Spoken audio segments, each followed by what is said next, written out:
aniga waxa la igu yiraahdaa orod reerkeen reer milhid miya laba sano guri lahaa maalin ma aan farxin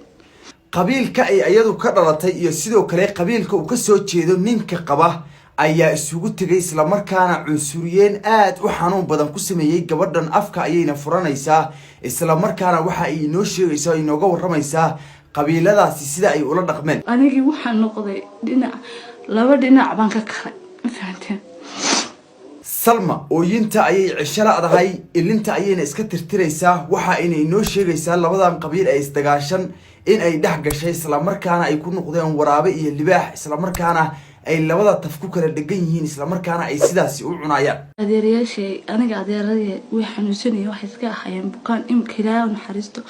way wada dhinteen adeer ima noola marka waxay noqotay qof bukaan badan la soo daristay oo aan anigu maanta waxaan u baahanahay baahidayda dabooli kare waxaad ii soo qortaan badankiina sabay wadnin cawri bato wadnin jecesha ma jeclinin nin cawrina ma fahantay nolosha waxaan islahaa bal nina nolosha aad imika ku jirtay kalinimada ah hooyo la'aanta dayaca faraha badan leh yaa inaad ka baxdo oo aad guri xalaal ah aad ku tagto aad maanta maaragtay ku heshid farxad kii markaan samaystay waa iga sii daranta laba sano guri lahaa maalin ma aan farxin wallahi inta farxa way yartaa maaha micnaheedu taa inaan nin xun iqabo ma fahantay wallahi nin wanaagsan bay qaba oo maxay ahtoore 10 kun oo shilin haduu helo aan dhinac igala dhaafin ma fahantay waxaa jirta ina yar weeye oo wadankan si joogin colaad bay imika abuurmatay cunsurnimo meel walba qabyaalad baa taala ma fahantay awalba wadanka walba shaqayo muu lahayn maaragtay wax wanaagsan burco iska wada garanaysan dhalinyarta waa ku bilaacama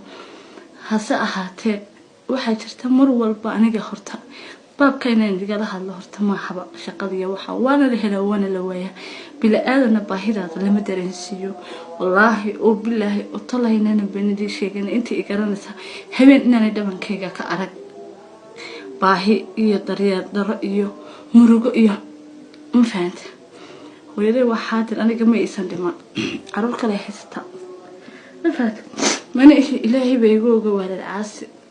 wiilkayga allah hooyaday kelmada ay ka naxdo kuma aanan oran aabahayna waxaan ugu caroonay waxba ma haysto aabahay wuxuu maanta isiiyo ma haysto adeerana mali oo kuwaas bay dhintay waa ayadii qura eedooyin waan leeyahay ma fahantay laakiin toodiyo tii gurigooda iyo tii ubadkooda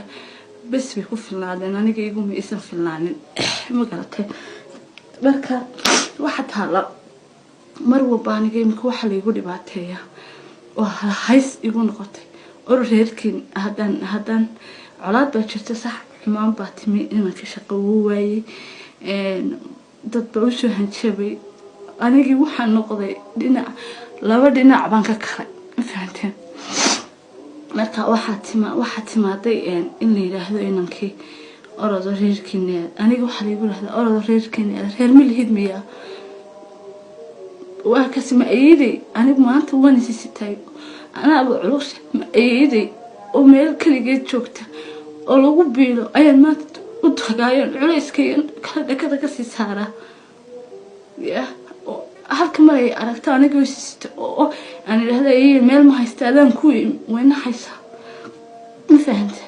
nasiibku marmarka qaar kuma saacidayo waxa jirta marmarka qaar xaaladaha aadka u adag aanad ka bixi karin laakiin bila aadan ilinta hadalama suwan oogay aniga nacab fara badan inaan leeyahay oo igu farxay laakiin ilaa intaan qosla farxad beena ilaa intaan muujiya ma farxsani waxa taala ilaahay baan imka alxamdulillah rabbil alamin